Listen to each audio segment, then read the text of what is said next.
It's Corona time. Now, I know that some of us have doubts about what we're about to do. We'd be less than human if we didn't. But the fate of the nation, perhaps the world, is in our hands. We cannot, we dare not refuse this burden. I'm confident that each of you will do his duty. God forgive us. There you are! All right. Hello, all you cool cats and kittens. Welcome to the Happy Hour Show. Top circling around clockwise on my screen, we have Jason up there in the top left corner. Jason, if you can imagine yourself up there, there you are. And then there's me, of course, and then down in the bottom center, we've got Joby Yobi. How you doing, Joby? Cheers, cheers. How are you guys? Jason, what are you drinking? I'm drinking, I'm going local again. I've got a can of Casa Agria slamming at the club. All-American lager. I like the lime. That's why I asked. The only reason I asked is because of the garnish. Yeah, I thought I'd get a little fancy tonight. And as Curtis said, I'm all the way up in the corner, so I might as well, go a little bougie. Make sure that you got that finger out Hey, there. yeah, put the pinky up. So It is. I'm a little bearded out, so I'm going Woodford Reserve bourbon tonight. Nice. Is that what was laying you? Was that what was laying you out last week? I believe I had a little. Yeah, I had been fighting something. As I told Curtis in the message, non-COVID for several weeks now. I don't know what the hell. Isn't that sad that we have to pretense on everything now? I did put that in there. I said non-COVID in parentheses. Yeah, I don't know. I think I had a little too much indulgence and caught up with me. But I was dragging for a few days. Sideways glances whenever anyone sneezes, coughs, or says, "Hey, I don't feel so great." Like, whoa, Yeah. hold up. Curtis, what are you drinking? So Well, in honor of out. our guest tonight, Shaun Smith from Institution will be heading in. So their emergency can releases. So what do I got here? I've got the Institution IPA. All right. And I've got another one coming up when Shaun joins us here in just a little bit. Did you go to your local retailer for that, or did Shaun drop some on the stoop and then run away? Well, these are, I had to go out and fetch these ones myself. Actually, I've been holding on to them for a couple weeks, so I'm glad to get to polish them off. What were they? They've been in the can for almost a month now, so it's time to finish these things off for sure. Now, are those emergency beer release? They are, so emergency can release for this one. This one actually was not. This is just a regular Bell Tower IPA that'll be opening up here in a little bit. But, from what we'll talk to Shaun a little bit, but it seemed like they just had all this extra beer that was not going out anywhere. So they're like, oh shit, let's get this in a can. And sure enough, It's not really about helping us get through the emergency. It's more about them having an emergency. well, I think it's equal parts because I was there the next day when they announced that they were putting in cans. So there I was. Curtis, that is your local. Let's let it be known that is your local brewery. Oh yeah. Institution's my local. I've got. I'm even sporting the glassware this evening. It's hard to see in the light. Do you have a shirt on? I just want to know. Do you have the institution? No. Okay. And I don't have a lid either. So at some point I might have to punch those up. A little blind support, and at risk of being too soon, we'll talk to Shaun about the roots of his brewery a little bit, I'm sure. But thinking about their kind of theme and inspiration with the institution part and the mental hospital of Camarillo, now Cal State Channel Islands. Yeah, I think it's in tune with us because my mental state every now and then is going a little sideways with all this isolation and shelter in place still occurring. We're week 4.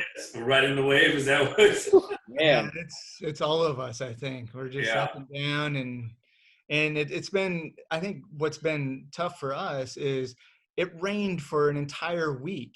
There was no sun for 7 days, and then today a little bit yesterday. Today some sunshine. So I'm hoping that we can ride that up just a little bit. And in line with the song of its name, of its origins, we can check out anytime we want, but we can never leave. Yeah, I can never leave. That's right. Yeah. Have you guys been out into the world? Curtis, yeah. Jason, are you still out there? And just like a couple small, snack runs recently. I did go on a run on Sunday and Saturday, and the park, all the parks are closed, Mhm. and you can't get into the parking lots. However, everyone just parked along the street and walked into the parks, and they barricaded the promenade, but not every part of the promenade. They did like zigzagging connections to the planters so you can weave in and I mean, out. like a little obstacle course. Yeah. I don't know. It's just such a conundrum and a paradox for me, whereas, Yeah. get outside and get some fresh air for your mental state, exercise, be healthy, but don't do it in a public space. Make sure you're eating, you have access to food, but don't go to the grocery store. There's a lot of people. I think everything is such on either side of the spectrum and the balancing beam for me. Yeah. No, for sure. But it could be worse. We could be in a place where as soon as you're outside, somebody is questioning where you're going and what are you doing, and are you going to the market that's close to your house or further away from your house, and why are you on the side of town? And unfortunately, I think some of the steps that have been taken and some of the guidance is just because they know people are largely dumb and won't follow the rules, and when they try to save us from ourselves, because if the beach is open, then, well, shit, we're off work. Let's all go hang out at the beach, and people will start to congregate. They even have caution tape on the benches because if people are sitting on the bench, then by default, there may be some social networking happening. So Yeah. it's sad that we have to try to save each other from ourselves, but it is Yeah. what it is. It's true. So stay home and drink is basically what the. I'm looking forward to the drone delivery soon. That way we can truly not go anywhere, and no one will have to touch my doorknob or leave a package out front. It'll just come to the rooftop. I'll leave a window open, and my shipments of beer, food, and whatever trinkets I buy on Amazon will just show up in the window.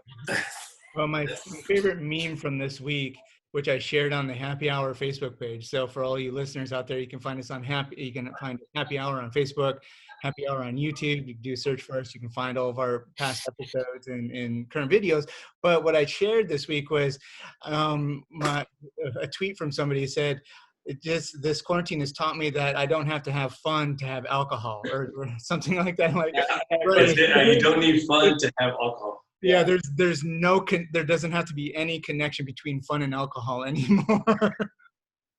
Which brings us to what, as we're talking about all this, was the number of BuzzFeed booze drink lists that have been rolling around between the three of us this week, as in what are your guilty pleasure sort of weird combo things. And I tell you two have got me beaten on all this. I mean, as exotic as I was Mountain Dew and Jim Beam. I mean, that's pretty exotic, because Mountain Dew is a serious soda, man.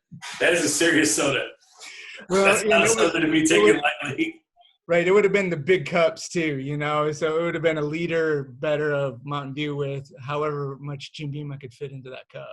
Jason had two in his second one. Yeah, and I was when I thought about the question, I threw out one really quick that came to mind, and I went back and went, no, like, especially after looking at the link, some of the combos that we're talking about are concocted in a kitchen, right? It's like that desperation party where you're going, what else is left in the refrigerator? Let's throw some ice and beverage or some kind of liquid in a cup.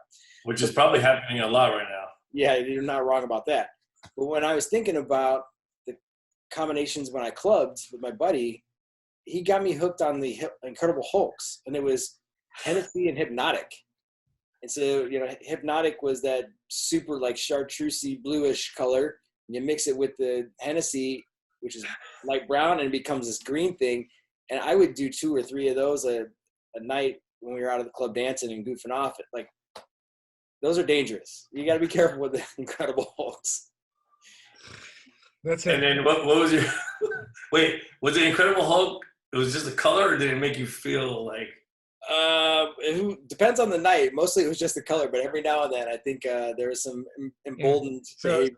So are we talking Mark Ruffalo, or are we talking the other dude, or are we talking the 1980s? Like, which Hulk were you? Lou Ferrigno? Lou Ferrigno. I think depending on what mindset I took into the night of clubbing, it was probably Lou Ferrigno. Doesn't say a lot. It has a strong presence, and it doesn't take too much shit. So my question was a little, now that I think of it, now that you're saying it, was a little misleading. So guilty pleasure, I guess we can go back around too. So we're all talking about things that we used to drink that we, for various reasons, don't drink anymore. Mine was Captain Morgan and Dr. Pepper, which I can only imagine how much sugar content that had. And that did have a little bit of an Incredible Hulk effect.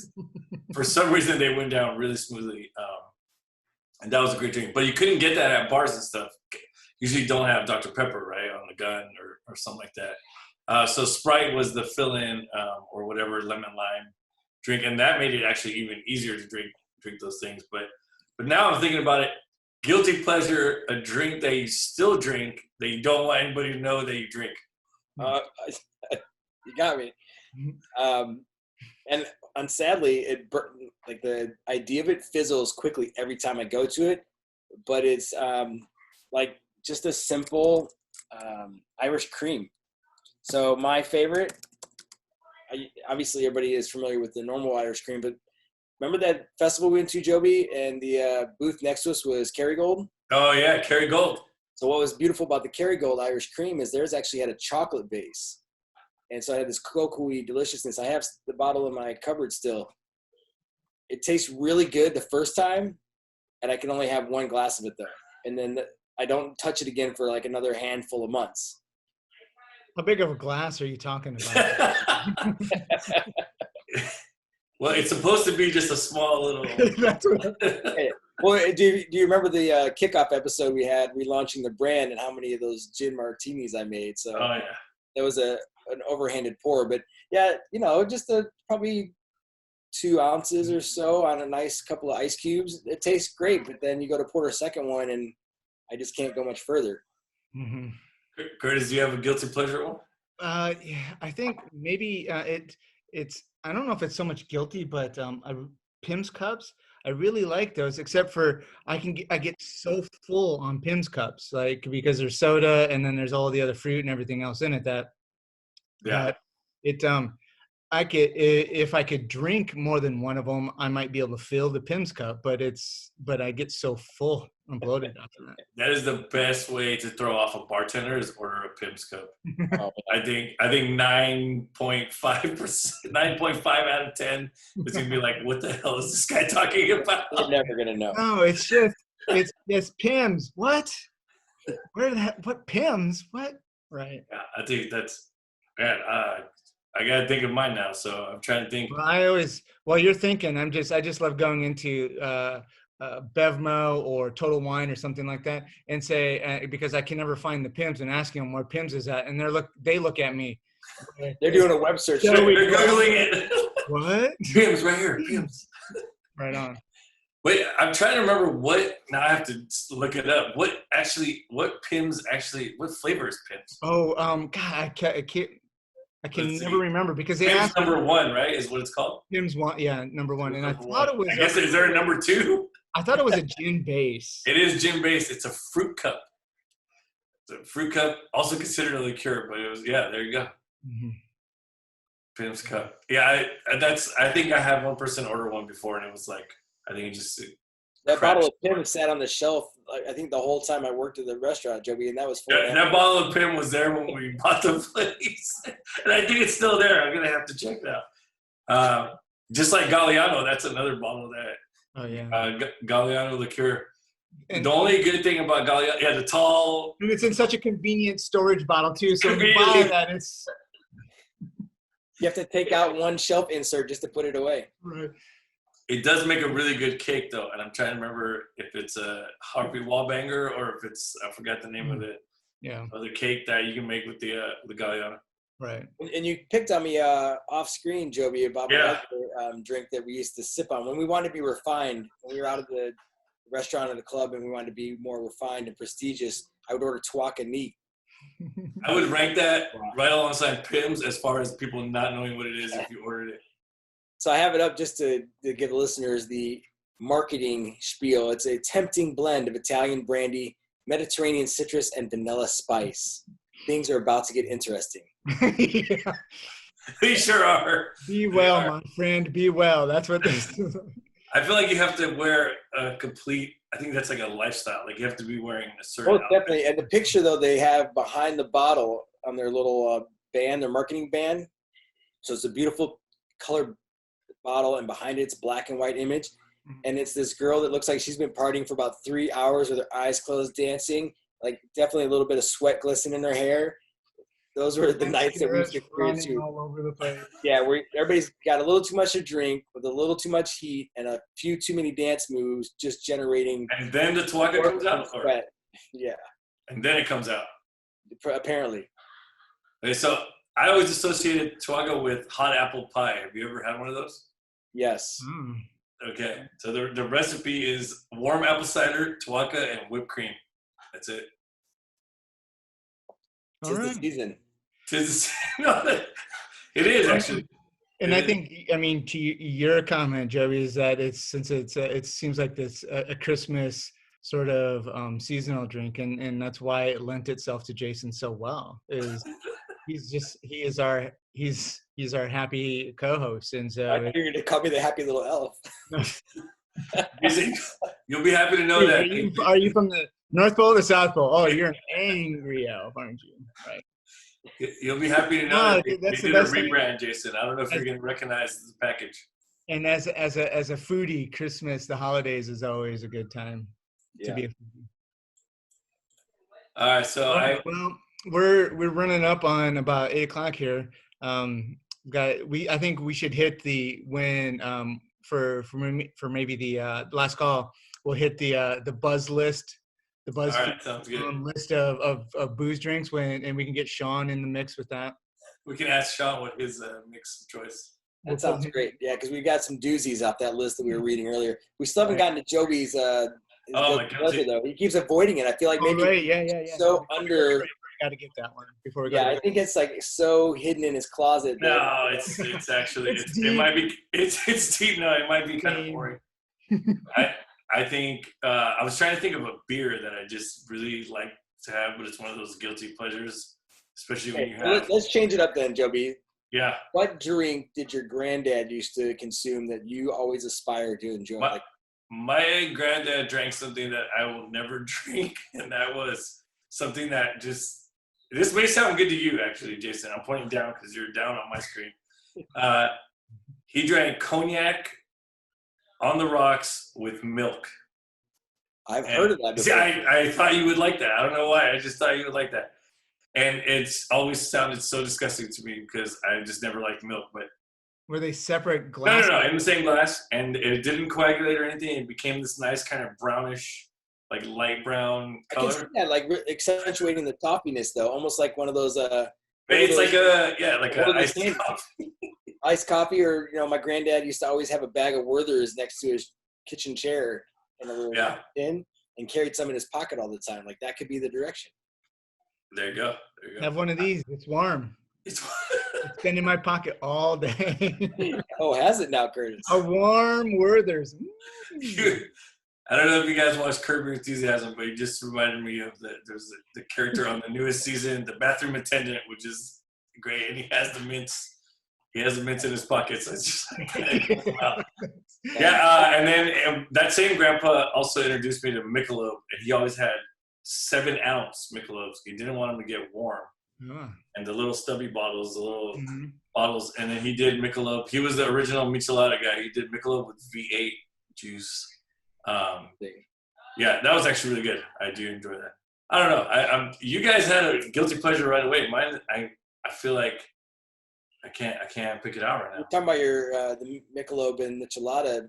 As I mentioned to you previously, my Uncle Jim used to always do his American light lagers sprinkled with salt. He'd shake the salt in. I always thought that was the coolest thing because as the salt crystals would fall, all that I didn't know at the time why, but all the CO2 would grab onto it and then basically escape by the surface area.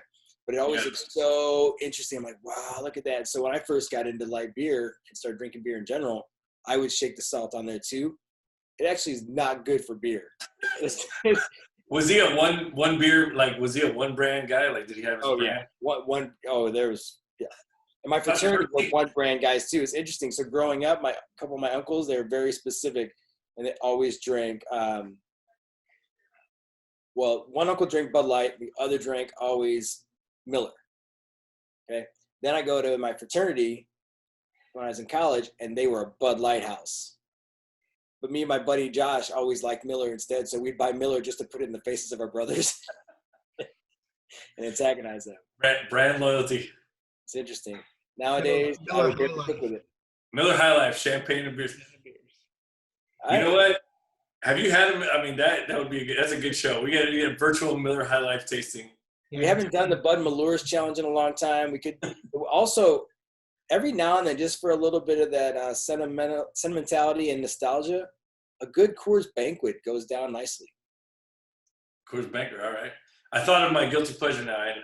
I actually bought some, which is I think that definitely qualifies. The Golden Road, say what we will about Golden Road. They have a mango cart. The mango cart. It's a really shitty wheat ale with mango, but it makes a fantastic mango michelada. And that's my guilty pleasure, I would have to say, lately has been the mango cart. And in fact, they've already gone a step further and they've already mixed it. It's in a 24-ounce can now where it's already the mango michelada in the thing. Do you have a tall enough foam koozie to cover the label when you drink those? No, I just pour in a glass. That's it. We're good. It's a michelada. So, Golden Road, what's it called? That would be at Mango Cart. That's my guilty pleasure now. Yeah. And I tasted it by itself, and it's not awesome.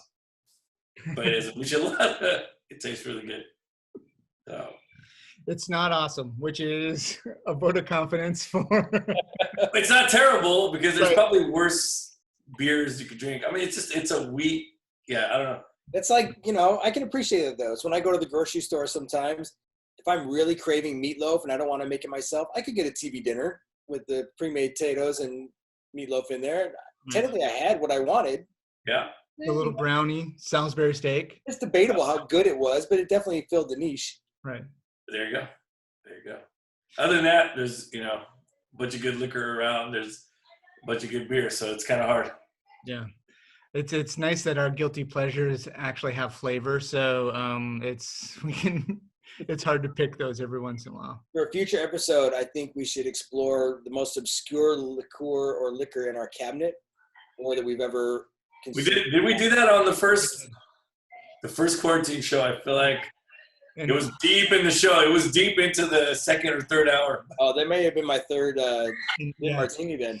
But I think mine was flip flop. If you don't remember, yes, so flip flop. Okay, mine was some kind of Bolivian cocaine liqueur. Interesting. I do. Yeah, I don't remember that segment. All right. The next thing we can do though is actually drink said obscure liqueur. Yeah, because I've got this bottle of Korean thing that my brother sent back. Jason, is that what he pulled out? That's what he pulled out. Yeah. See? It's like deja vu all over again. I love it. All right. So on that note, we're going to call this segment good here for the opening. Yeah, we're going to get ready to bring in Shaun Smith from Institution Ale Company. And we're going to just talk about beer with him some more. And the trials and tribulations of the coronavirus on a small brewer. And curbside pickup, because that's generally what I'm doing. I'm just stopping in. I can yell through the door and they throw beer at me, and then I'm on my way. So it's all good. Curbside pickup, Curtis. Have you installed curb feelers on your Honda lately? I do. But I cut them off because I need to get close to that curb. My arms aren't quite that long. Yeah. All right. You're listening to Happy Hour.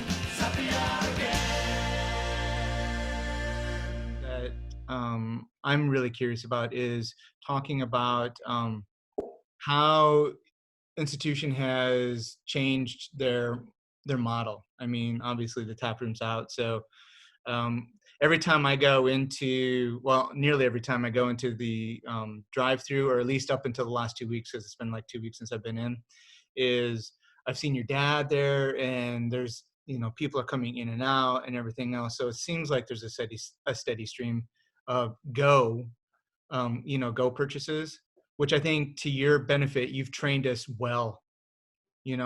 I hardly ever go into the tap room anymore. Anyway, I just drive up to the front, I park and get my beer. So we'll just kind of talk about some of that stuff. Yeah.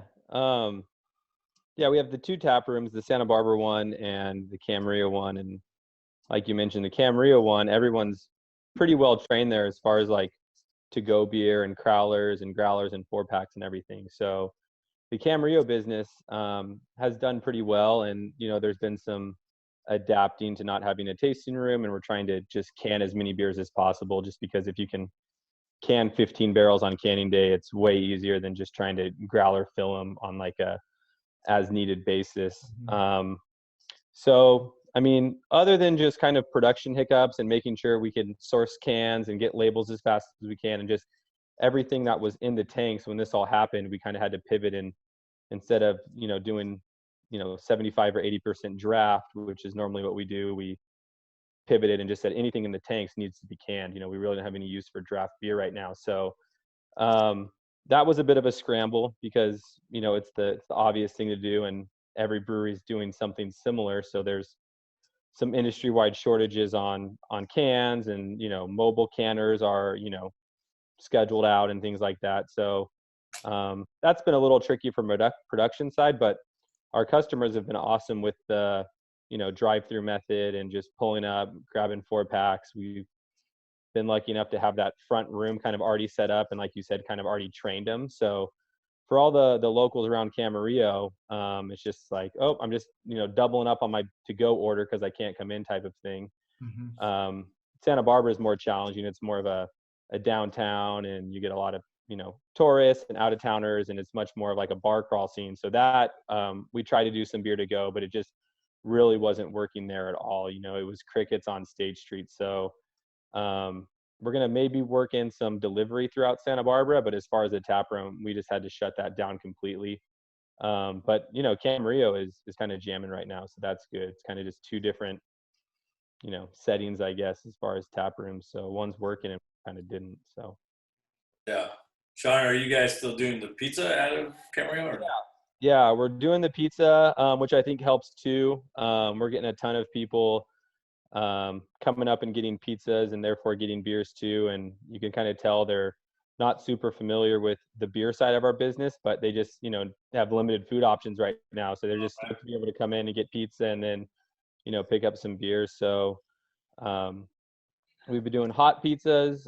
We've also been doing a lot of take and bake pizzas, which have been surprisingly popular. So we'll just basically make the pizza other than run it through the oven, and then people just take them home and cook them. And that's been more popular. We're actually selling more take and bakes than we sell just hot pizzas right now. Yeah, we're doing a little delivery too. So we deliver 7 days a week throughout Ventura County.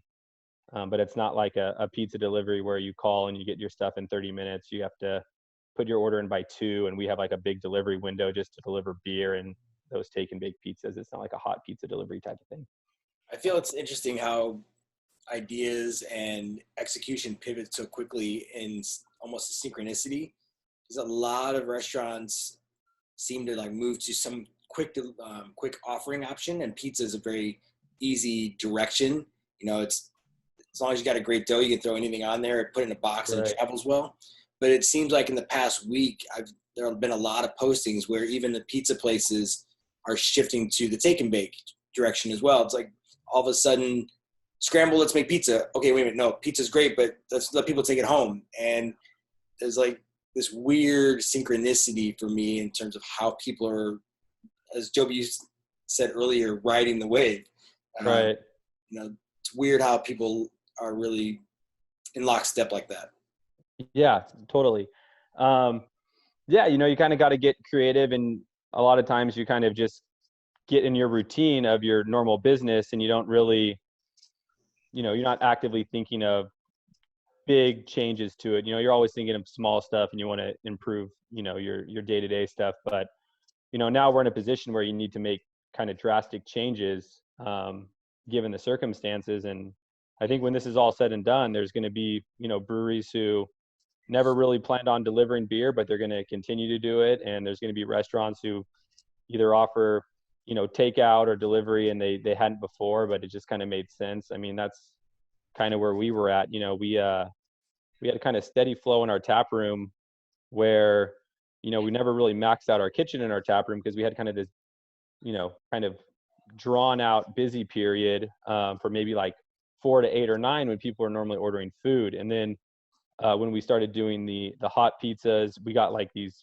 Friday rushes that were, condensed into like 45-minute time frames where, within 45 minutes, we had to make so many pizzas or whatever that our kitchen kind of couldn't handle it. We're not really set up for that type of capacity, but with the to-go orders, they all kind of came in at once. So that's kind of what gave us the take and bake idea. And, we saw other people were doing it, and we were able to, not tie up the ovens because that was our bottleneck.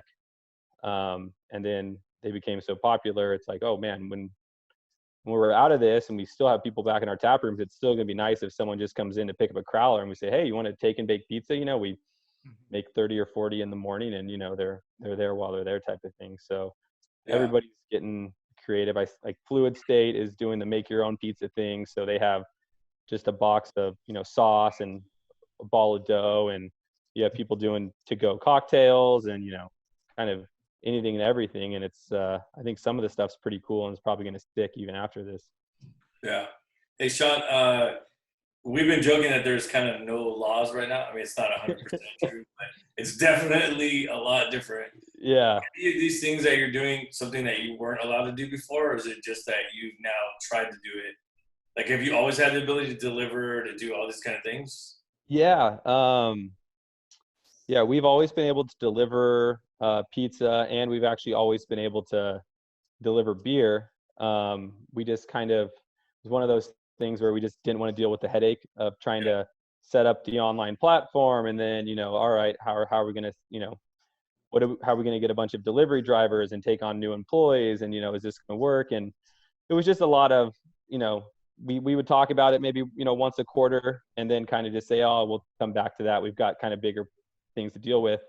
But yeah, everything we're doing is stuff that, we've always been able to do. I know cocktails to go and, restaurants filling crowds and things like that. Those are all kind of these new exceptions given the circumstances. But yeah, all our stuff is always been there. We just never either didn't want to deal with it or just kind of thought it maybe wasn't worth it type of thing. But yeah, it's kind of forcing us to, get those systems in place, which is nice. So I'm thinking about the concept of trying to mimic as much normalcy as possible. How have, the current situations affected your brewing schedule? Are you looking at still staying on kind of a creative path with styles or with, the hop varietals you're using, or are you really sticking more towards a core lineup right now? It's a good question.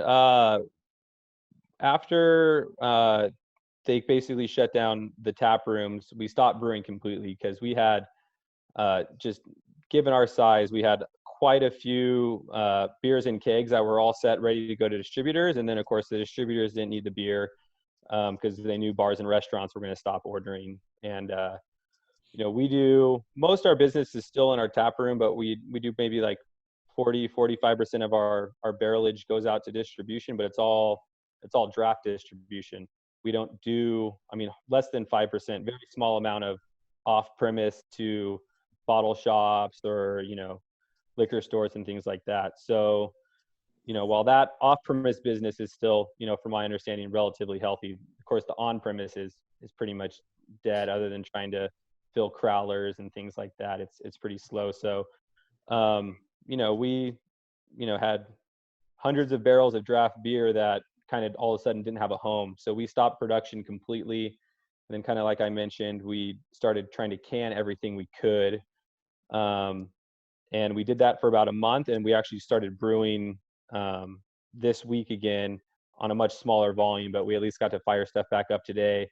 And it's going to be kind of business as usual. We know our distributors don't really need beer. Talking to them, it sounds like their warehouse is pretty stocked up, and as long as this doesn't go on for too long, they're going to have fresh beer and be able to kind of pick up where they left off. So we're just kind of brewing stuff now that we think is going to sell well in cans. So, it's been a lot of like light beers and a lot of hoppy beers, not much different than the can styles that sold before this. So we're just kind of starting to get those going. Are you seeing the demand shift? I love RX pills but then I also, whenever you have a double or a triple IPA come out, I'm right there the next day, with the 4-packs. Are you seeing a shift in that, or are there more sessionable beers flying out the door, or is it still sort of? For me, it's kind of an even which way I'm going with it. But do you see a shift in that? It seems like it's pretty much what it was before, so whatever percentage of people were drinking our pilsners and our lighter beers versus our double IPAs and stuff like that, it seems pretty consistent. We might have a little bit more of an uptick of the lighter beer styles, just because we're getting people in there who usually don't, go to our brewery too often, or maybe aren't huge beer people, but they're going there for pizzas. They're just kind of making a strong effort just to support a lot of the local spots. So they're picking up, hey, I'm the edge off. Yeah. Just gonna pick up a pizza, grab a beer, give me something easy drinking type of people. So we've been selling a little bit more lagers than maybe we normally would, but it's pretty close to normal. Well, one of the things that, so just looking at, I'm trying to think if it was Instagram or Facebook, I can't remember which one, probably both of them today, but I saw that you were brewing again. And so that you were able to fire it up. Anyway, and you alluded to it as well. So it seems like you're going to stick with pretty much the same kinds of things that we've seen coming through the brewery, just on a smaller like volume scale. Yeah, totally. So when this happened, we already had a handful of beers that were on deck, so we were planning to brew them. And then when those fell through, we're kind of just picking back up where we left off, and we're still going to brew those beers, but on a smaller scale. So we know, we're going to go through less beer than we normally do. We also know our distributor is probably not going to pick up very much. So, we were going to brew 30 barrels of this. Let's brew 15 barrels of it. And hey, we were going to do a 60 barrel of this because we think our distributor needed half of it. And, hey, let's just do another 15 and kind of keep people busy. We want to make sure we're keeping our yeast going too. That's one of those hard things production wise, is when we completely stopped it, all that yeast that we had, set to harvest from and propagate from, that all came to a stop. So even if we don't have an immediate need for beer, in 2 or 3 weeks, we don't want to get caught with, things getting back to normal and us having no beer in the tank, because you can't really just flip that switch and, fill all your 60s up. It's like you got to kind of step it all up. So we're trying to just keep a few of our small tanks going with good yeast, so that, when the distributor calls or when people could go back to the tap room and we could, open back Santa Barbara, we want to be able to, not, have a beer shortage, 4 months from now or something like that. So it's just a little bit of a guessing game. And, so. Well, I like I'm interested in that concept, because with all of us knowing a little bit about the beer industry, and knowing that a shortage can be a killer. Like if you can't get the beer, that's as bad as there being bad beer available, because where are these people going to go? So tell us about what's the turnaround time on one of your beers. And so let's say you went for a month and a half or 2 months without brewing anything. When can another batch be put out? Yeah, most our ales take around 3 weeks, and then add a couple more weeks to that for our lagers. So you could turn around a beer, relatively quickly, and just, as short as for us, I think our shortest beer is about 17 days. But it's that the yeast thing for us is the main one. We typically, it makes sense to buy your yeast on a 15 barrel tank, and then you prop that up to a 30 and then a 60, and then you split it off to multiple 60s. It'd be pretty hard to, all of a sudden just start filling 4 or 5 60 barrel tanks with brand new 60 barrel yeast bitches, because you'd buy a bunch of yeast, you'd end up not using it. So, the foresight is to at least keep some of them going, type of thing. But it's tricky because no one really knows, how this is going to play out as far as when restaurants are going to open back up. And then, even then, if you did know that, we're not quite sure when our distributor is going to need beer, because, there's a lot of uncertainty as far as when things open back up, how busy are they going to be? And then also, how much beer is everybody sitting on? Restaurants and bars still have beer in their cooler, distributors still have beer in our cooler, we still have beer in our cooler. So just because people come back, there's going to be a lag time to when you're starting to finally get some more fresh beer kind of through that life cycle. So it's just one of those things where you kind of hedge your bet a little bit, and we're brewing a little bit. And if, things slow down, we could slow down again. And then if things pick back up again, we're not in this position where we're scrambling to make beer all of a sudden. We're kind of at least a little ready for it. You mentioned, sorry, Joe, you mentioned the weighing out. Do we buy a bunch of yeast, and how long is this going to play out? Thinking about the toilet paper analogy, some people if I can use myself, at one point when I looked in the cupboard, I had plenty of toilet paper. I didn't need to run out and stock up. It wasn't like, shit, I'm low on ingredients. In the brewing world, do you feel like you had enough ingredients to brew with? You have enough grain, you have enough hops already stashed away that you don't have to worry about it? And or how's the market looking right now? Are some of your ingredients, are you seeing price increases because some of the farmers and that need to recoup losses on grain that's gone just to the wayside? Yeah, ingredient wise, it's pretty stable. I don't think the brewing industry is hit maybe as hard as like the restaurant industry and things like that. So I think your big brewers are still making beer and doing a lot of off-premise stuff. So our suppliers seem to be pretty prepared for this. It doesn't seem like it's completely turned upside down. And with our hops and our malt, a lot of it's contracted, so we're set in with our prices and we're set in our quantities. So there's a little bit of an overages on our part as far as, hey, we normally order this many hops in a year, and this year we're going to order a little bit less because we had a month of not producing. But we have good relationships, and all brewers have good relationships with their hop brokers and things like that. So you defer part of that contract, or you take less this year, make it up next year, that type of thing. But there's nothing really from like a raw ingredient standpoint that seems to really be affecting the industry from what I can tell, as far as yeast and malt and hops and things like that.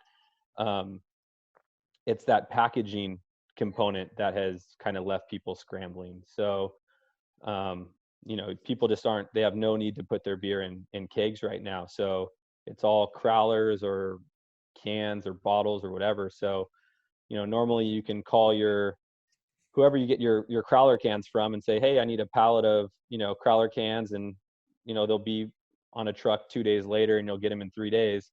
Here there's 4 or 5 week lead times, or they just say, hey, we don't feel comfortable taking orders right now, we don't know when our next shipment's coming in.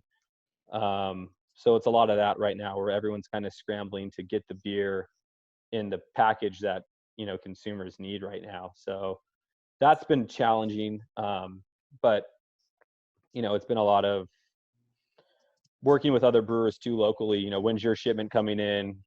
Can I get some crowlers from you to hold me over for 2 or 3 days, and then when my shipment comes in, I'll kick you back some. And so there's just been a lot of bartering going back and forth of crowlers, crowler lids, labels, all sorts of stuff between at least all the Ventura County breweries we've been dealt with. There's been a lot more of that than usual, just because no one really prepared for this. And when you need to can something and it says, oh, six week lead time, you got to pull some favors, otherwise that beer is going to go bad. So I think that's great. I mean, I think it's whether it's an urban legend or widely known, I don't know which, but just as how small and how supportive the brewing world is, whether it's from the customers to the owners, between them, the breweries, and which seems like this cutthroat kind of business, which there's certainly a fair amount of competition, but the whole idea of, if there's more good beer, that just makes it easier for all of the other breweries to sell beer and to make sure that they all succeed. I think that's fabulous. Yeah, no, it's awesome. I mean, and that's always been the case with the local breweries here. I remember when we first started up, there was a lot of breweries that were similar age as us. We were 1 or 2 years old, and none of us really had our shit together, and we were always calling each other for favors because we were running out of malt, or running out of yeast, or forgetting this or forgetting that. And then it's kind of like we all kind of grew up and kind of got our act together and hired more people, and I don't have to call on those guys for favors anymore, or not as often, because we kind of have our stuff figured out. And same thing with them. but then it's a nice little reminder that everyone's kind of got your back when something like this happens, because then, we all kind of get caught, and then everyone's kind of there to help out. So with crowlers, we were about to run out. So I called everybody. Poseidon had a half a pallet that they didn't need because they normally shrink sleeve them, and they had some old ones that were just the blank ones that get stickered like we use. So we borrowed those from them, and then borrowed some from Integrin, and then Integrin ran out. So then we got more from Integrin, and then Fig Mountain ran out. So then we got some from Fig, and then Topa ran out for a few days. And it was just, just constant back and forth. Like everybody was just kind of, how many do you need to get through today? And then we'll figure it out tomorrow type of thing. So it's been pretty cool to see that. Even today, we, gave some hops to one of the local breweries who just, didn't realize they were going to brew, and then, sold a lot of beer. Hey, we got a brew, but we don't have hops. And, it's nothing super unique. Every brewery around here does it, which is cool. So we were laughing before we started the broadcast about the fact I'm watching a lot of Sopranos right now. I just finished the last episode tonight. But I hear the familial component coming through in what you're saying, though. It's like you may have hung out with your cousins a lot more when you were first growing up, but that doesn't mean they're not still going to have your back later on after you're all grown up and gone about your ways. And Joby, you've got a big family. You know about those cousins backing you up.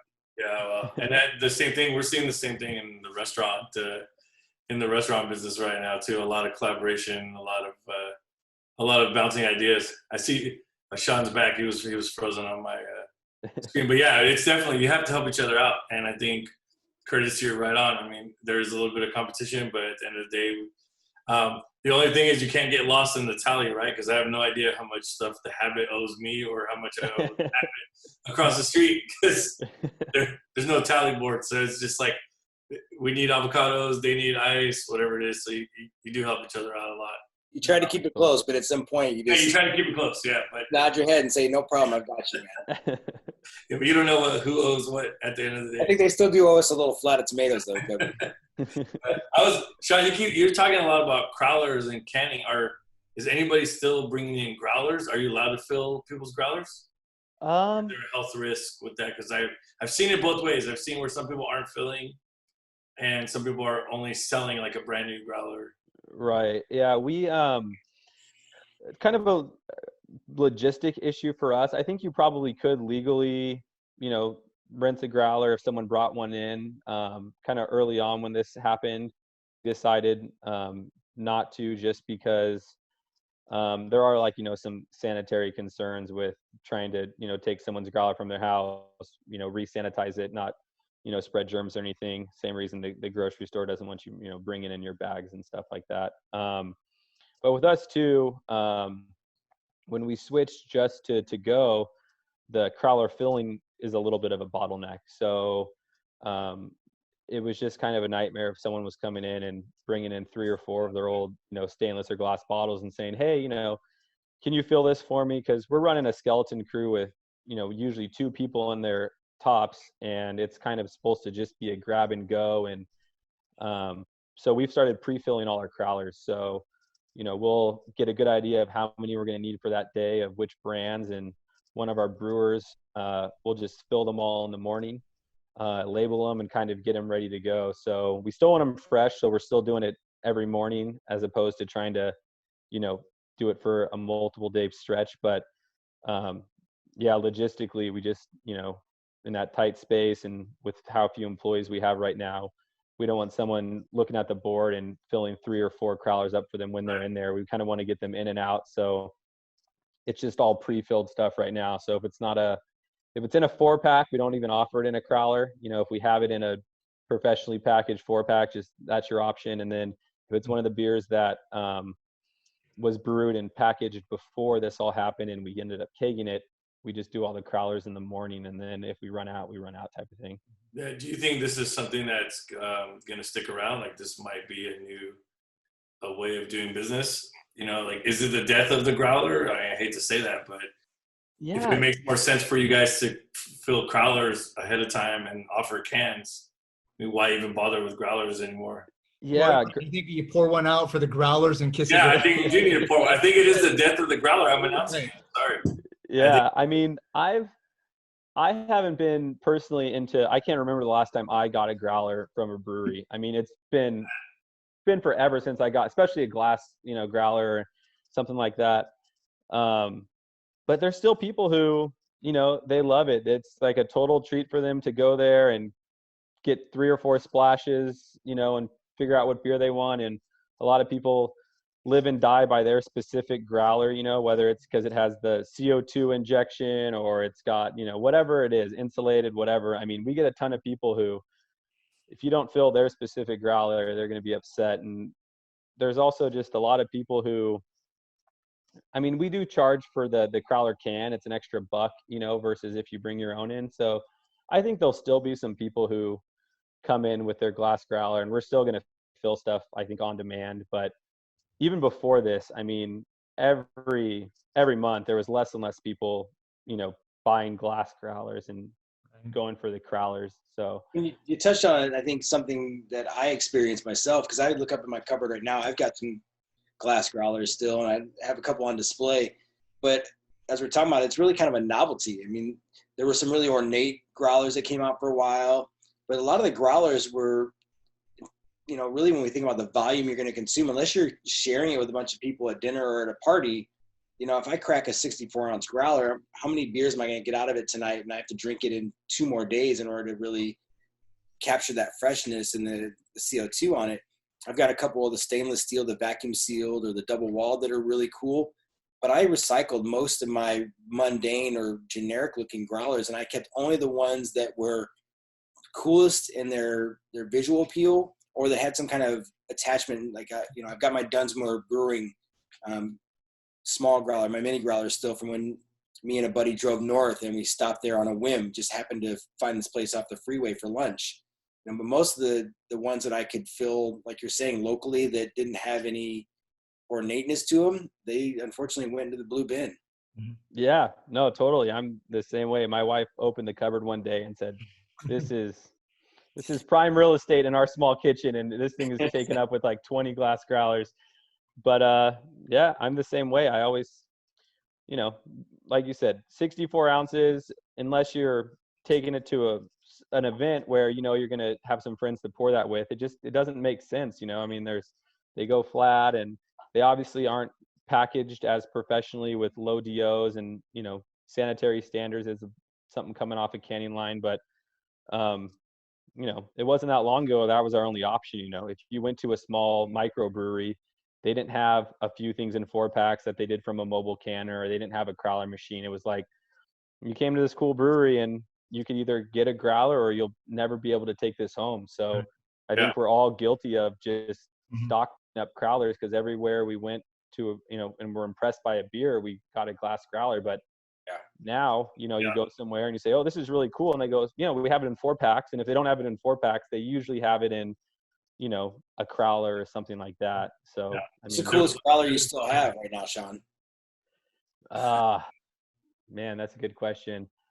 Just a nostalgic one that my wife got for me when we were, on a trip or something like that. But, I don't have any of those high-tech pressure rated ones that have the CO2 injection or anything like that. But just same thing as you. I keep 4 or 5 around of just some cool ones that kind of have a story. But I mean, that's pretty much it. And it's still hard though, as far as educating the public on that. We'll have a 4-pack of a new IPA release, and it's packaged on a professionally canning line, 64 ounces, but just in 4 16-ounce cans. And, it's the exact same price. There's no price break for getting a growler or anything like that. And I'll say, oh, can I get a growler of that? And I go, oh no, we have it in 4-pack. And he goes, no, I want it fresh off draft, and it's like, well, it's the exact same beer. The one in the 4-pack is, probably even going to taste better. And, if you don't drink them all tonight, you have a fresh one or 2 tomorrow. And,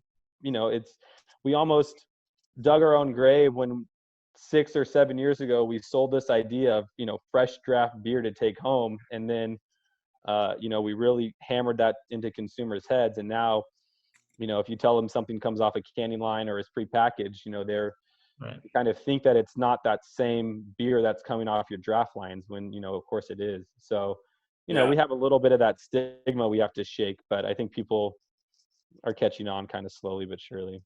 Yeah, I mean, is there going to be a day, Shaun, where we're just going to see a bunch of cans at your tap room? People are just sitting down with a can and a pint glass? Are the taps going away? I mean, I don't want. That I man, know. that Just be careful. We got someone bellies up to the bar, and you're just like, I got a fresh can of. yeah, for how often I have problems with my dishwasher and my draft system and all these other things, that sounds nice sometimes. We're doing a beer garden in Santa Barbara, and we're trying to figure out this draft system, and we really don't have room for one. And then we're just like, what if it's just buckets of beer, just cans. whatever we have in cans, sell them by a 4-pack or the bucket or the single, and then forget this nightmare draft system with, heavy kegs that our employees aren't even supposed to lift on their own, and bleeding beer off and cleaning lines, and Joby, it's a headache. So all of us on this call, I think everybody here knows about it. Yeah, but all of us on this meeting right now can really appreciate the certain amount of emotional attachment. I mean, even looking over Curtis's shoulder right now. Yeah, I know he's got 5 taps right behind him. And as basic as those taps are, when we get into a situation like Barrel House 101 or even at the brewery, Shaun, there's something about seeing that branded handle and knowing your beer is coming off of that line. And Joby, when we were at the restaurant, really cranking at the peak, people always want to know, how did that beer get to my glass? They look in the roof and they look at the line. Yeah. There's something mysterious and almost like mystic about draft beer that people aren't going to want to give out on. We talked about, a couple of shows back, will the bar and the brewery and that tap room restaurant still be the place for people to kick back and hang together? And there are those little nuances that are becoming more and more apparent, like why I go hang out at a place. Totally.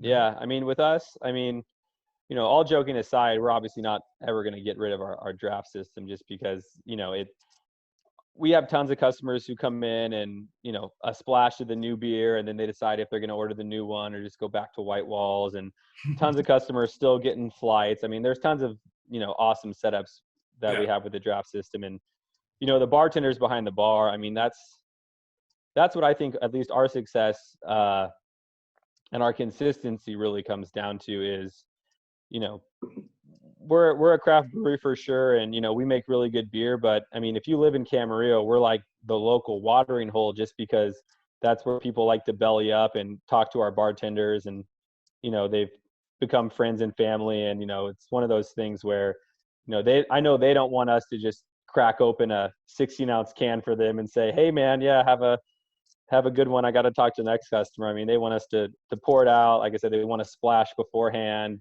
half pint, whatever it is. I mean, that's kind of the thing you took for granted before this all happened. We have customers right now, and they're coming through, and we have this set up in our front room where we only want 3 people in there at a time. And like I said, it's kind of all grab and go, get out, stay 6 feet away, the whole thing. And then a customer comes in who hasn't seen us for like 3 weeks, and he's telling us his life story again. And it's like, man, I really want to catch up with you, but like, you're bottlenecking this operation, and you're not you're not obeying any social distancing. Yeah. It's like there's no social distancing going on, and you could just tell that this guy has been cooped up at his house for a couple of weeks, and he's just saw a bartender that he used to see every other day, and he's just like wants to go on about it. And so then you're kind of like, man, that's why this thing really hopefully opens up, when it's safe and soon, because that's what our customers are gonna line that bar up for sure as soon as it we're able to. So I have this vision of Joby sitting down at the bar and the bartender just cracking a can for me. It's the equivalent of going to a Mexican restaurant and having them microwave a plastic wrap burrito.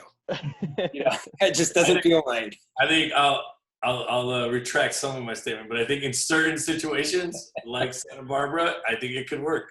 Right. I think in certain situations, just handing you a can would work just fine. Fair enough. Especially in a high volume. And if you don't have a bar, there's I mean, some places do that. Some places still do buckets of beer and don't mess with the draft system. But shelled peanuts all over the place. That kind of yeah. Well, I think about the last time I was in, it's been at least 2 weeks, and I've been holding on to these last 2 cans until we could get you on, and because I wasn't sure when I was going to get back in. But your dad was there, he was, and he just kind of, and I was just kind of, there were a few people in. This is still before everyone was locked down, And and I'm just kind of standing there quietly, but your dad sees me, and I mean, it's not a big spot, but he sees me, and he engages me with this just warm conversation, because you remember it's probably the first time I interviewed you, Shaun, which was what, 6 years ago, 7 years, whatever it Yeah, was. probably over 7 years ago, And maybe almost. and so and he knows, because I haven't, I mean, generally I'm in the tap room, but he still remembers me, and those are the kinds of things that people will be jonesing for when we get the green light. It's and all of the things that you've talked about, like, will we still do pizzas to go? Will we still do cocktails to go? Will we be doing curbside pickup? Will we like, all of these things I think are just are forcing us to round out, round off maybe some sharp edges. And then and when we come back, there'll be things that we're like, oh, you know what? I don't have 35 or 45 or an hour, minutes or an hour. Maybe I'll just stop by institution, pick up a pizza and get my beer and then go, like Yeah. that. And I think it's a learning from this, and adapting, I think, is, while it was forced and it's uncomfortable for us, I think there'll be lots of things that we can take with us afterwards too. Yeah, totally. I mean, yeah, definitely some stuff forced our hand, but it's good that we did, because there are some nice little business aspects to what we're doing now that we can do later. And even just running on a skeleton crew for a while is kind of good. Just I mean, it sucks because we had to lay off a bunch of employees, but we kind of knew that that's what we had to do so that we could come out of this thing and all have jobs for everybody when we're back operating. But it's been really good for me. I am guilty of not going in our kitchen very often, because I handle the brewery side, and then I handle behind the bar a lot, and I'm not usually kind of in the thick of it in the kitchen, and kind of dealing with what they're dealing with. And then since we're on a short crew, it's like you got to help out wherever you can. And I'm learning about stuff that I've either taken for granted or just kind of forgot about. And my dad's pouring beer again, and we're trying to figure out what we need to do here. And we have brewers filling crowlers, and everyone's just trying to stay busy, and everyone's kind of wearing different hats, and it kind of a fresh perspective on stuff. And you're also seeing, especially as kind of a decision maker, you're seeing a lot of stuff that you can improve upon that maybe you just weren't giving enough attention to before. So like Joby had said, like, do you just maybe pre-fill crowlers and people don't have to wait? Is that an option? Or do you just have some take and bakes ready? Does the bottlenecks in the kitchen that I used to just say, hey man, keep your ticket times down, but now I really know why those ticket times creep up, because I know there's bottlenecks. And I say, all right guys, like, maybe we need to throw another deck on this oven, or maybe we need to bring another guy in for prep in the morning, stuff like that you kind of just built up so many habits, especially with Barrel House or us, when it's been a decade or close to a decade. You kind of you just get in your routine, and when you kind of fine-tooth comb it again, I think everybody's going to come up with some cool new ideas on how they want to do stuff once we're out of this. And the phrase, necessity is the mother of invention, is never more true right now, especially with innovating, how you handle your business model. But, as you're saying, there's no doubt that cracks are going to be revealed, and how things are operating. But at the same time, it probably gives you an appreciation for the efficiencies that you already had in place and things that were working that you can really build upon, like you said, when we all get back from this. And you can actually praise the employees for the things that they were doing right that maybe we missed out on in the past. Yeah, and totally. I think there's a lot of opportunity that, as everyone's saying, when we come out of the fog and out of this craziness, things that we'll look back on and say, man, why didn't we start that sooner? For me, the online sales and the package to go from places that don't produce their own product has been awesome. Joby, how many times do we talk about customers who really fall in love with the beer while they're at the restaurant at the bar top, wanting to take it home with them and try some more or share it with friends, and like, sorry, you can't take this out of the restaurant. And now it's like, why the hell not? That's, you enjoy this and you want to drink it, take it back and, spread the word. Yeah.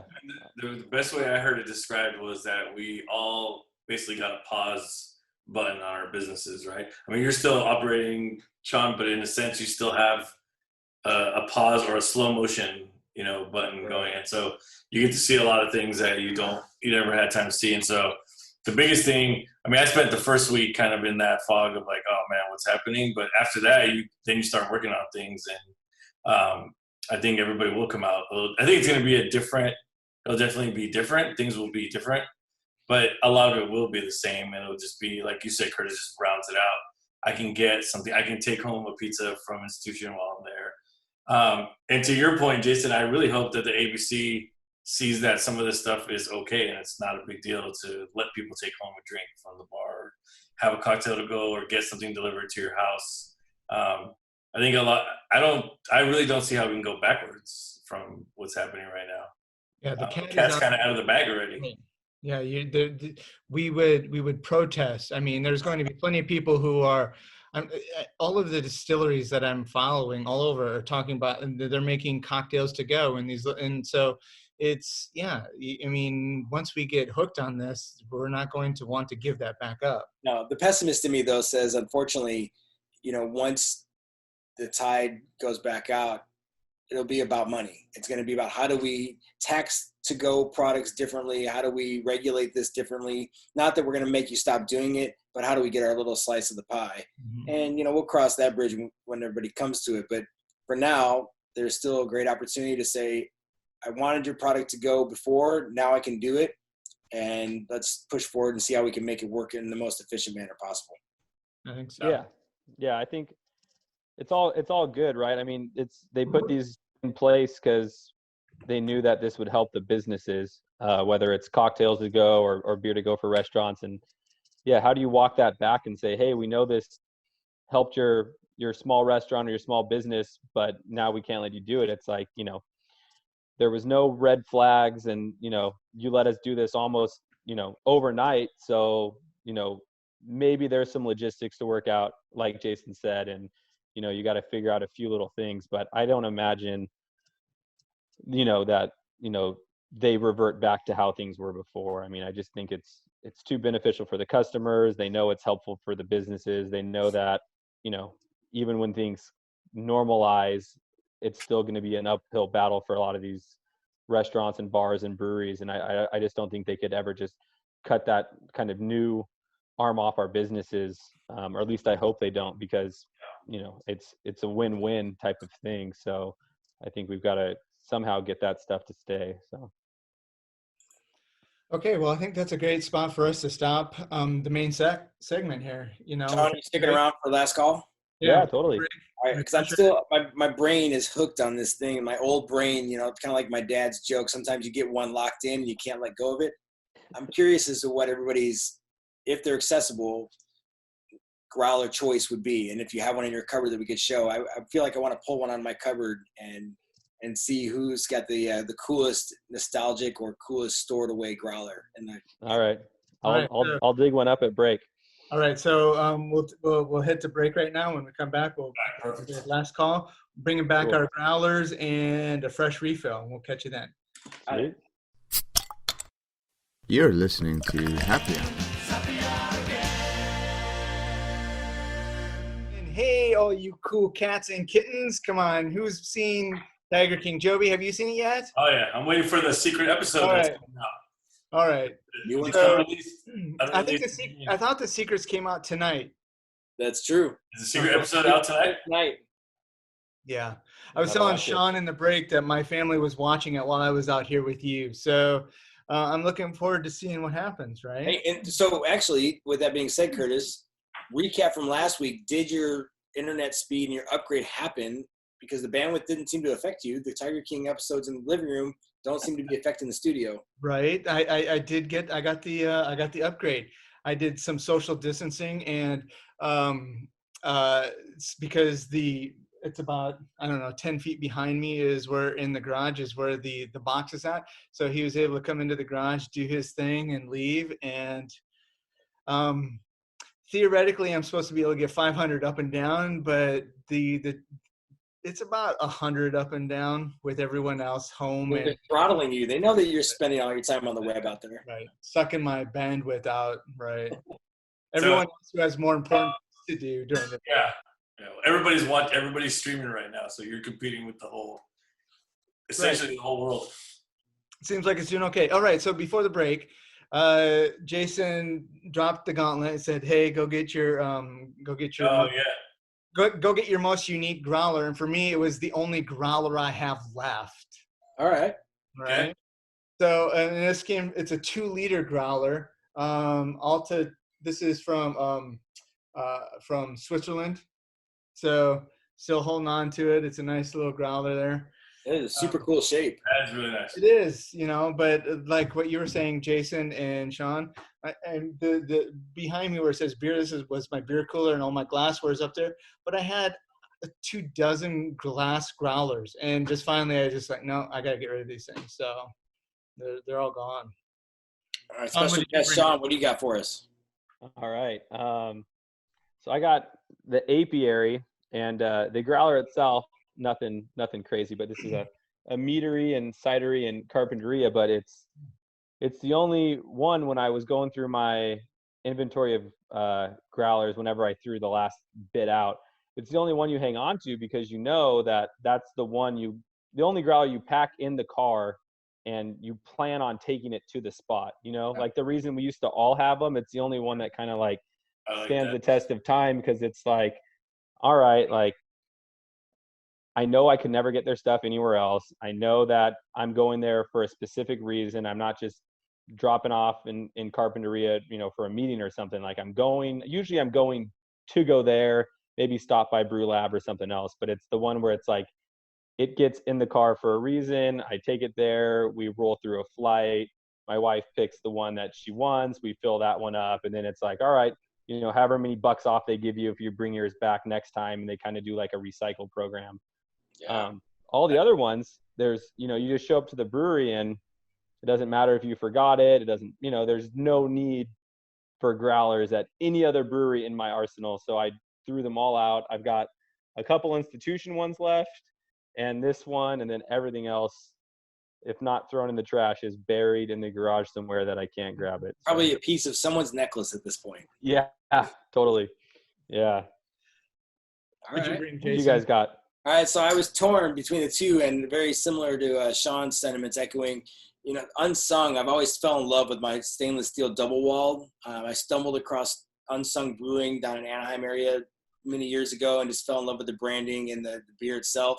And I used this one as a water jug for a long time until my dad told me to stop carrying around a beer growler in my car as a water jug because it was suspicious looking. But the one really in line with what Shaun was saying that I've held on to is my People's Brewing.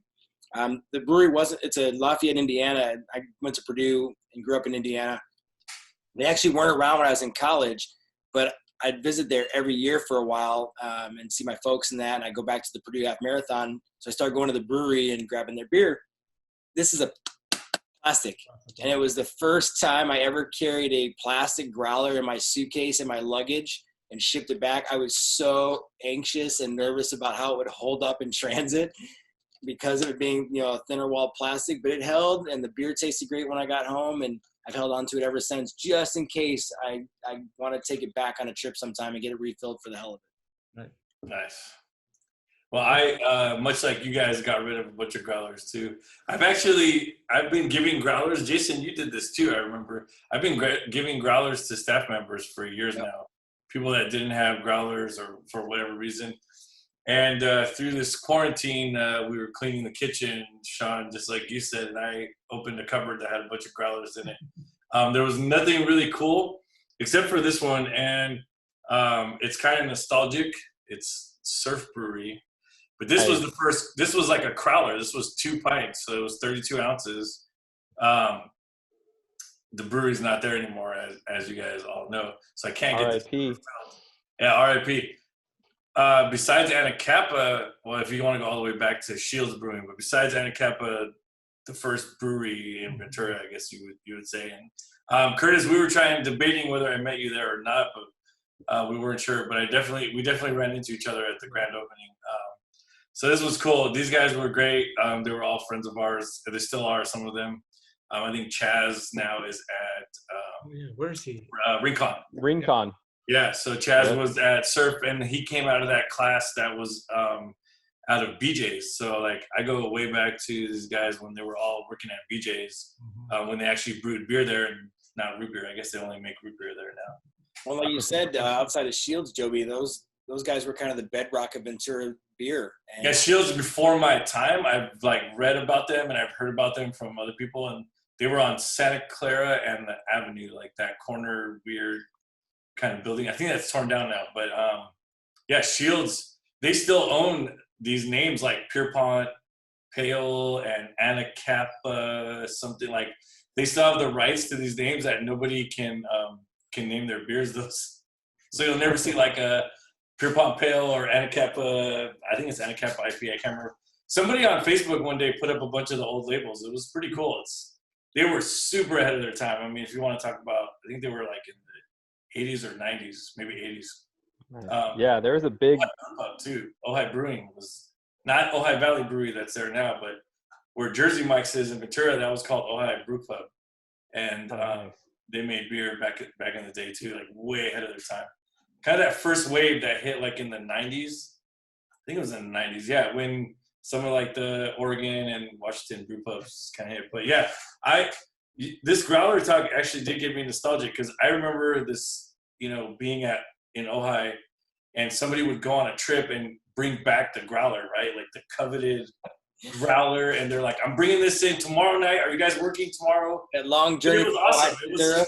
It was so great. Like yeah, they would just be like, I'm coming in at 6 tomorrow. We're going to open the growler and everyone's going to taste it. And it was cool. And we did the same when we traveled. And after a while, then I started thinking like, this is a great marketing ploy by the breweries, right? I'm going to buy this thing with your logo on it, and I'm never going to go back to your brewery because I'm not going to be in that, in that area.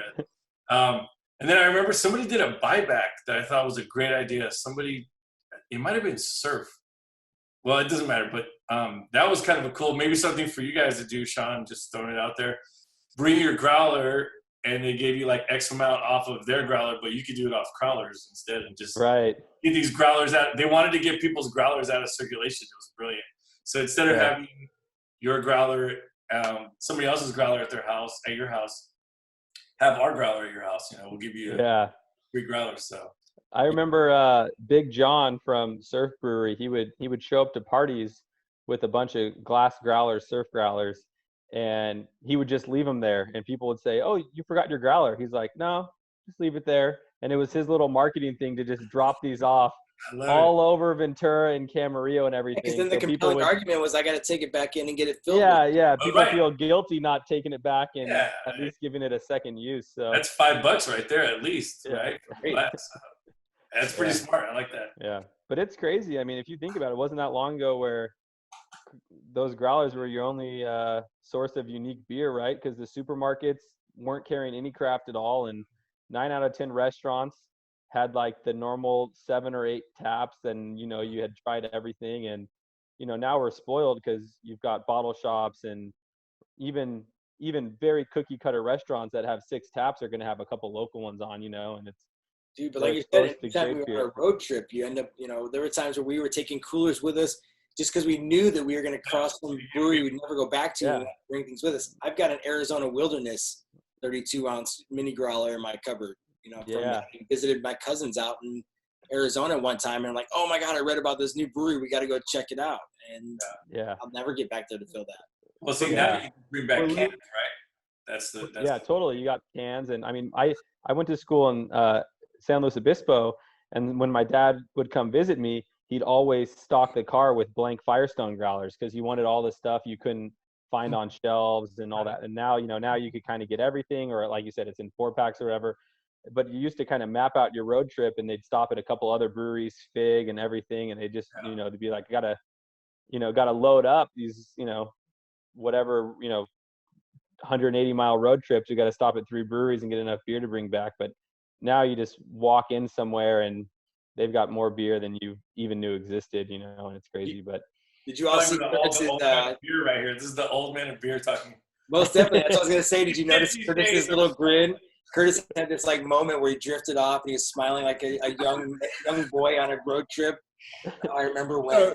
Let me tell you my daydream there was before we moved to California, when we would we'd drive out to the coast or any road trip, really, and this is probably similar for all of you, is anybody who was alive and drinking beer in the 90s.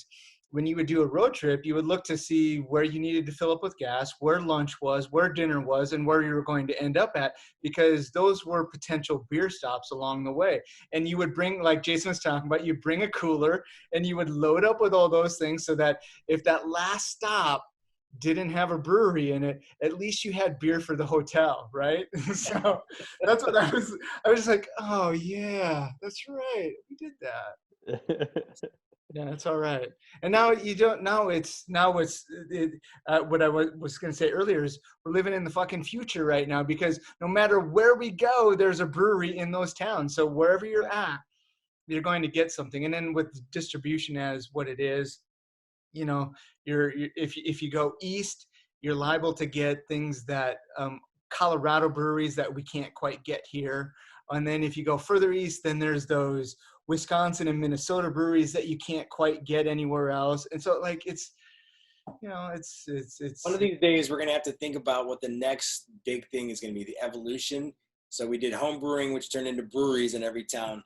I know for a while people were getting on the sourdough kick. We all got to make our own sourdough bread, and there's uniqueness. So our next episode is going to be the 420 episode, when we try to talk about all the pleasures of relaxing. But one of these episodes down the road, we got to think about the next big thing and what that may be, so we can get on the trend. We can get on the train before anybody else. The new cool hobby, that there's this thing ceramics or something. Go ahead, Sean. I'm sorry. Oh, Jesus. Got to be something. The shark, Sean. We've jumped the shark. There's gonna be a ton of sourdough bakers after all this is over, man. Artisanal sourdough bakers. Are we gonna go full circle though? We all gonna go back to. If you're an artist, are we gonna go full circle and come back to like friendship bracelets and things and making our own? Yeah, friendship bracelets. I want to get another stone polisher so I can do my own little necklaces and things. Only if you go run out and catch the natural flora on you, you're right, and then drop the macrame into your beer and let it ferment spontaneously from there. Yeah, I think that's a good point to end at. Got it. I agree. Anytime macrame comes up, that's the end. That's it. There's no way. Flora and fauna, actually. Most people don't even know what macrame is, Curtis. Well, I don't know. It's the necklace with the bead, the thing, and So if you've seen those necklaces, you know what macrame is. All right. On that note, I'm getting the let's wrap this thing soon. No, your wife came out to the garage? No, from YouTube. Sean, thank you so much, man. Right. Yeah, cheers, guys. Cheers. Glad you're well. Make sure that you give institutionales.com, I believe, right? That's the website. Yep. Take a look at it for all their new updates. There's a new landing page there now that talks about beer to go, so you can order it ahead of time, right? Yeah, you could institutionales.com or our Instagram handle at institutionales. It's directs you to our online ordering, so you could order online for pickup or order online for delivery. We've got the whole curbside pickup thing going on, or you could just pop in and pick up beer to go. But yeah, we'll be doing that for the time being, and then looking forward to seeing you guys in person soon and cheersing and just telling stories about this and not living it anymore. But for now, it's fun to do the Zoom thing and at least have a little bit of normalcy talking beer with you guys. Yeah, definitely check them out. The beer's always been great, Sean. Happy to have you as a member of the show. All right, guys. Give everyone a cheers out. Have a good one, everyone. Cheers. Happy hour again. We'll see you next week. Jason's singing us out. You're listening to Happy Hour.